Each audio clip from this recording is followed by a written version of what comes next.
the other thing was that the evacuation of Canary Wharf, or the Canary Wharf bomb, and that was in 1996, I think. By that time I was on the news desk of the Independent, and at that point we were based in Canary Wharf, and I remember it was an interesting time because there had been an IRA ceasefire declared, and there'd been rumours about the fact that the IRA, the talks over the political settlement had broken down, and the IRA were rumoured to be considering to be ready to break the ceasefire.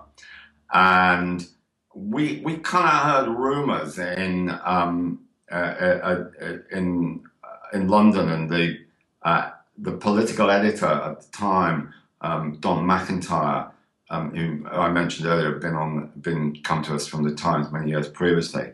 And Don McIntyre rang me from the House of Commons, rang the news desk from the House of Commons. I was talking and saying, there are rumours that the IRA are going to break the ceasefire. Have you heard anything? And we said no. And I rang our man in Belfast, the legendary David McKittrick, and he was a bit cynical about it. He said, no, I don't know. Well, give us a shout when the bomb goes off. Kind of joking. And I went over and I was having a conversation with our, as one does when you're in news desk, I was having a conversation with our environment correspondent about, I think, beetles in Wales, as one does with environment correspondents.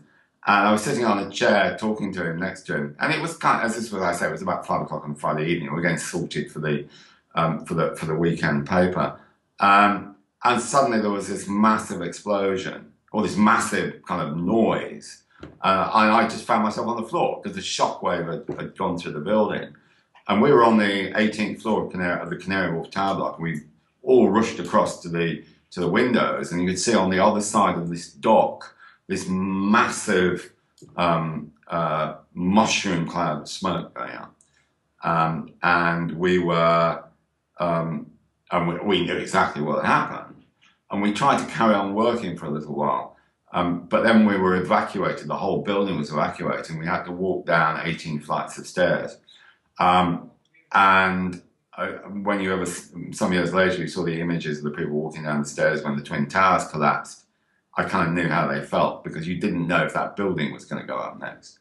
And we were evacuated, and we had to walk down, as I said, and we were all ended up in some pub on the edge of the Canary Wharf stage, where we basically, again, this was when mobile phones were just in their infancy, and we kind of ran the newspaper from there. And eventually we got, for several hours, and eventually we got let back into the building at about 1 o'clock, I think, maybe a bit late, and we managed to produce a paper. Other papers didn't produce it, but we did produce the paper that night. And I still treasure the letter I had from the then editor of the paper, Charlie Wilson, thanking me for my efforts on the night, because it was a grim night. You knew that people had died. You knew this was a bad time. The devastation had been massive.